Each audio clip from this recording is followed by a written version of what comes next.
So if for some reason you are living under a rock and didn't know already, we are currently living through what experts are calling an economic trend known as the Great Resignation or the Big Quit, which was prompted by the pandemic. During the beginning of the pandemic, I was actually completing my last year of university, which meant, at least at the moment, I felt like were the biggest decisions of my entire life, what I was gonna do for the rest of my life. I noticed that a lot of people who I was told to be like in school throughout my whole life, in prestigious professional careers, leaving those careers and doing something within the digital economy. And for the sake of this video, let's say they were transitioning from the corporate world to freelancing. This was a big shock for me because not only were they leaving, they were also leaving and saying that it was the best decision they ever made. They felt like they had more of an impact, they could be more creative. For some reason, they were making less in the position that they left to do freelancing for. They felt like they were satisfied with the amount of money they made for the amount of work that they were putting in.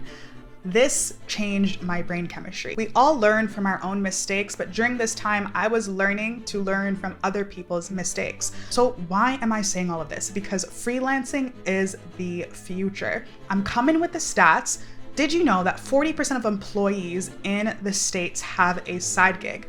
What does this mean? They're already not making enough in their position that they work in, or they're making enough, but they want to supplement their income and elevate their life, which means they're not making enough for what they aspire to have, or they want to transition from their position right now full-time into the gig that they are doing. In another global survey, 90% of corporate leaders said that they are increasing the amount of freelancers they hire. So again, freelancing is the future. We are moving into a world of more freelancers and remote work, not only because of the awakening, I guess, that a lot of people experienced during the pandemic, but also because of the technology that we have these days. You can now work with people all over the world in different time zones. It is also often more cost efficient for businesses to hire freelancers as well. So you probably clicked on this video because you are interested in freelancing, freelance writing specifically, and have little knowledge, or maybe you have a moderate understanding of how this works, but you just kind of want to clear up some questions you have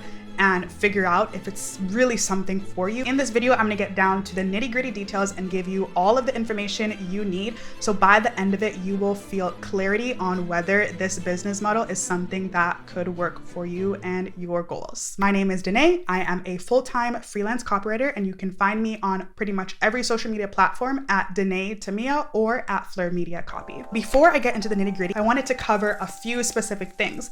Number one, the difference between an entrepreneur and a freelancer, because I see that those two terms are used interchangeably. And although technically as a freelancer, you do have a business, they do mean different things. So a freelancer trades their time for money. Although oftentimes they are trading their time and making more than what maybe they would have made at a full-time job, and they have location freedom and the ability to create their own schedule, they are still trading their time day to day to make money. For example, if they left their business and didn't put in any time for an extended period of time, they wouldn't make any money. They would be in a deficit, which is quite different from an entrepreneur who creates systems and automations to work for them. So an entrepreneur can leave their business and for an extended period of time, unlike a freelancer, and the business will still run and the business will still profit. For example, as a freelancer, yes, you could still have clients reaching out to you during this time when you're not working, but the money isn't going into your bank account, right? So I think it's really important to clarify this distinction. And I also do think that freelancing is that happy medium between working a 9-to-5 and entrepreneurship, because when you reach certain stages in a business and you have a ton of responsibilities, for example, you are paying a bunch of people's salaries, although you're not necessarily directly trading your time for money, you have bigger issues, bigger problems to solve. Just, it comes with more responsibilities. And if you want to take a more laid back approach, but still make pretty decent money, I think that freelancing is exactly that. Also, I think that freelancing provides you with the opportunity to schedule your day out so you have more time in your day to focus on building other income streams that alongside freelancing can help you grow your income. This leads to another thing that I wanted to cover, which is the reality of freelancing. If you are a person that really craves stability that security that a job gives you. Although I do think job security is low-key a myth, because of course you could get fired at any time. You do have a greater sense of security when you know you have signed a contract with this company to go into work from 9 to 5 or whatever your hours are, and every 2 weeks you are going to receive the same amount of money in your bank account. As a freelancer, 1 month you can make $5,000, another month you can make 10K, another month you can make 20K, and then you can make $0. Although making $0 is highly unlikely if you're actually working, I just wanted to kind of show that contrast to get my point across. There is much less stability when it comes to freelancing, and it's up to you to put in the work to get clients to achieve the results that you want. So in that way, I do think it's really similar to entrepreneurship, because you really have to grind, you really have to put in the work. But the beauty of it is that your income is not capped. So the last thing that I want to quickly cover is the difference between copywriting and content writing, because just like entrepreneurship and freelancing, I find that these terms are used interchangeably and they are definitely not the same thing. It's very easy to define the differences between copywriting and content writing. Copywriting is meant to persuade, and content writing is meant to inform. So copywriting, simply put, is the messaging that fuels a business. It is the art of creating compelling words to persuade your target audience to take a desired action. So that action could be to click a link, to put their email in, to purchase, etc., etc. You get the point. And copy can be found on websites, could be found on ads, on flyers that you get in the mail, on billboards, emails, etc. It's usually punchy, succinct, to the point, whereas content writing is usually longer in length and meant to provide a ton of information to that target audience rather than getting them to take a desired action. So if you're still here, this means that you are still dead set on freelance copywriting. And you might be thinking, honestly, I like everything you said, it makes sense, and I'm also a good writer, which brings up a really important question that comes up often. Can you be a freelance copywriter? Can you be a copywriter and not necessarily be a good writer? Do you need an MBA in English to be a copywriter? My quick answer is no, but I'm going to explain why, because I think this is really important. So I would argue that 85 to 95% of copywriting is actually market research and creative thinking outside the box. And then the other 10% is actually writing the copy based on that information and those creative ideas that you come up with. And unlike in school, when you have to use very strict grammar rules and write in a specific format, in copywriting, you can break the rules. You're not tied to specific English grammar rules. However, I do think that having good writing skills in general, having a good vocabulary can help you think outside the box easier and come up with really clever ideas. So while having good writing skills is important, it is not the end all be all. As a copywriter, not only do you have to write, you have to have empathy, you have to understand your audience's needs and desires. And you also have to be able to quickly switch your writing style and tone to reflect the tone of the brand that you are writing for. So you need to be quick on your feet and have a good understanding of how to quickly change your style of writing. So you're like, okay, I'm still here. I still think this is an amazing idea. How do I get started? So now I'm going to share 3 simple steps on how you can start your freelance copywriting journey, even if you are a beginner. First, you need to find your niche or niche, who knows how to pronounce that, or tone of voice.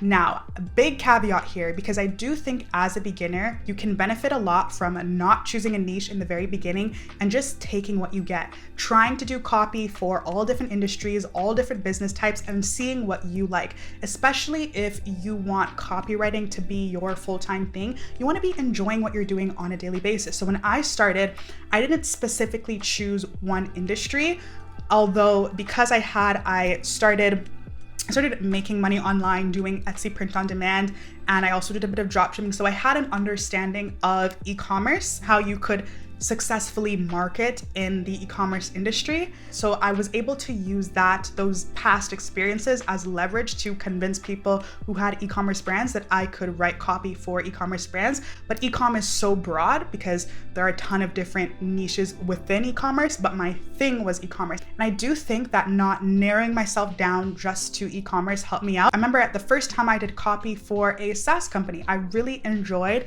the research I had to do to really understand the software because it was something I just never experienced or didn't know before, and it opened my eyes to a whole different world. Now, I still don't have a niche in what I would argue people typically say you should do. Like, you should do finance, you should do e-com, you should do XYZ. I focus on creative copywriting.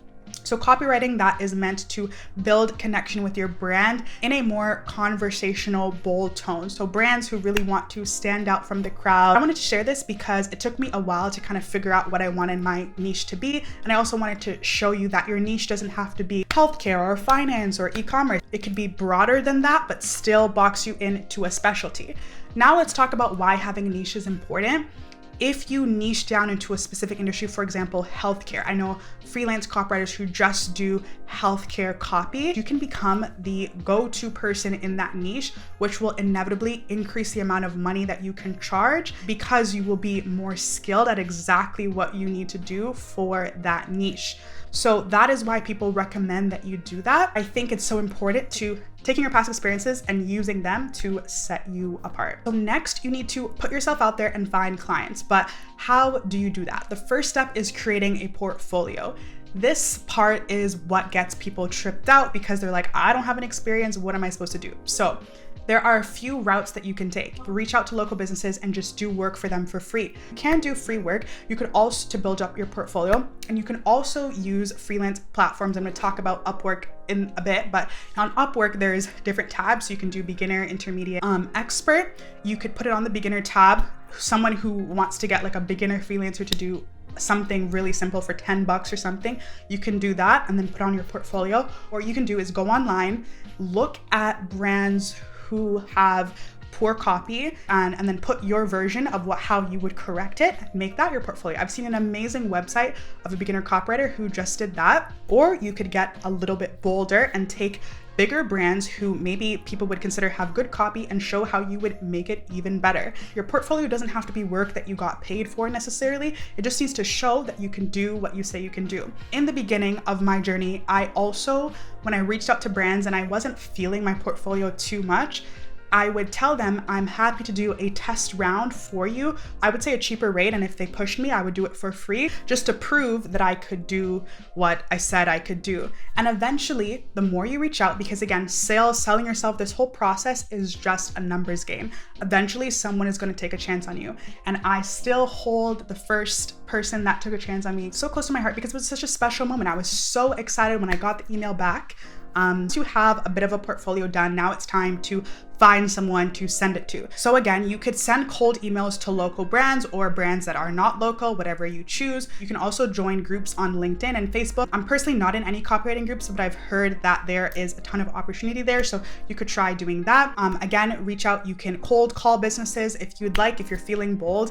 And then you can also use freelance platforms like Fiverr and Upwork. I personally prefer Upwork as a freelancer. I advocate for any freelancer to go on Upwork. And key tip, when you're applying on Upwork, the first two sentences are what the client sees. So make those first two sentences of your cover letter relate to what they're asking for and show what you're made of. If you are applying for a freelance copywriter position, you need to show that you are a good writer. The first person that took a chance on me that started to pay me well as a freelance copywriter found me on Upwork. They had a really witty, fun job description. So I made sure that my cover letter matched their energy. I think they made a little bit of a joke in the job description. So I made a similar joke back that related to it in my cover letter. I made sure that my cover letter was very organized, to the point, and it proved that I was eager to work with them and stay with them for a long time and learn. It was an agency.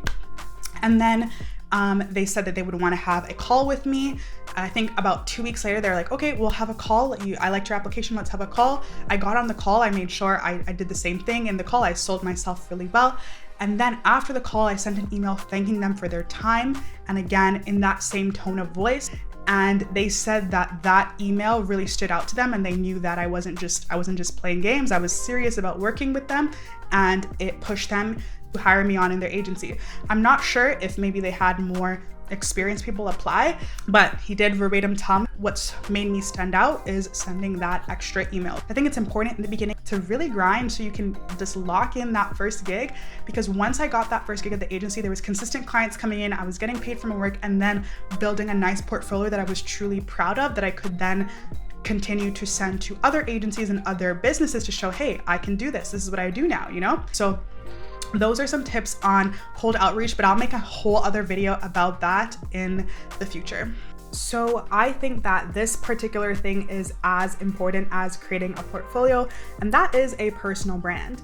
I do know that there are a ton of freelancers, or maybe not a ton, but there are freelancers out there who don't necessarily have a personal brand on social media, but they make, let's say, upwards of $10,000, $12,000 a month doing work without creating any content on a social media platform. I think avoiding the personal brand is much easier when maybe you have really good connections in your life. So maybe you have people who work in really large industries, or you yourself worked for a big corporate company and have better connections. I think if you're a complete beginner, you don't really have a lot of connections, and find a path in this space for you to stand out, to write creative copy and make some money, you need a personal brand will help you fast track that. I can attribute most of my success currently to the personal brand that I have on social media.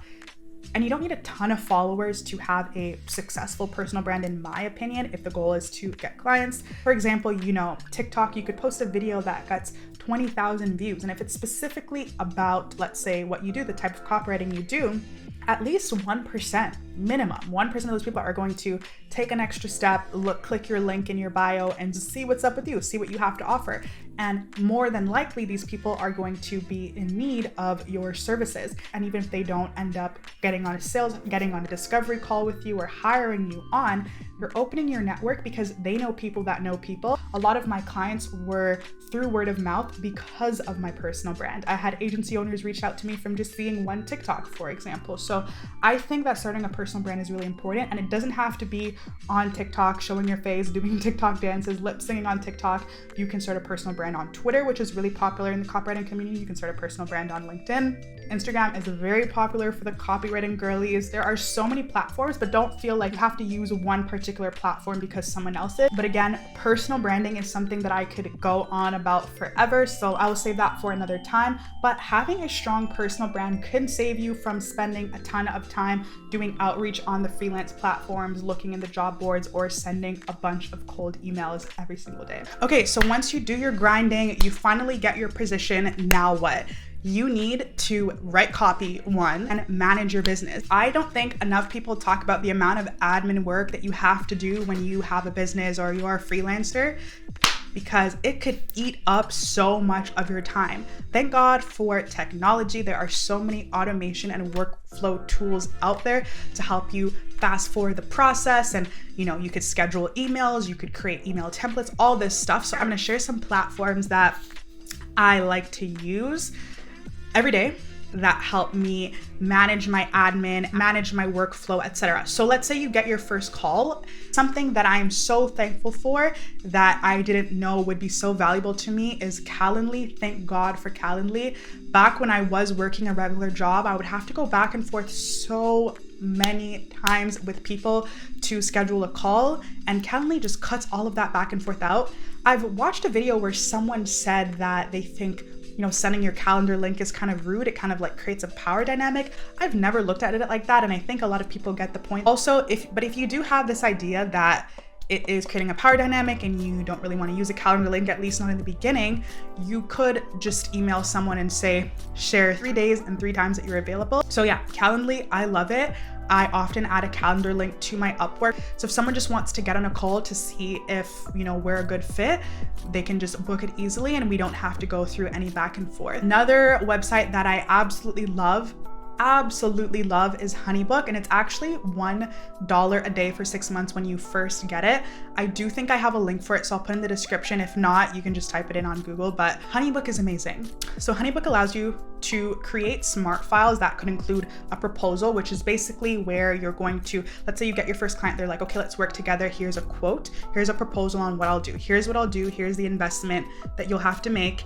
And then the next file could be a contract with your binding terms or whatever. And you can also send invoices through Honeybook, and they can also pay on Honeybook as well.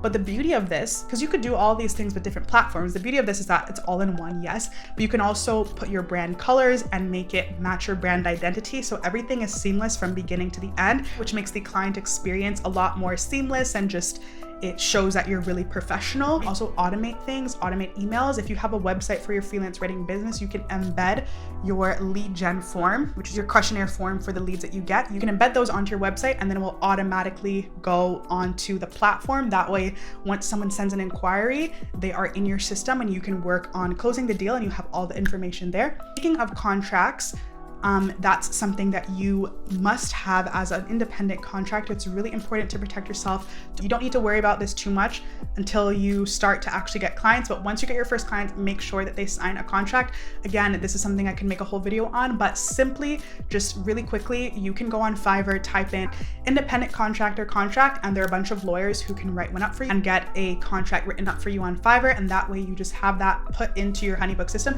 I also think that Honeybook has some templates for contracts as well. This isn't stuff that you need to really stress about. So some businesses, depending on the type of copy you're doing, whether it's emails, etc., some business will give you access to their Klaviyo, their MailChimp, whatever. Other businesses won't, and they'll just want it on like a Google Doc. I use Google Doc in the beginning quite a lot.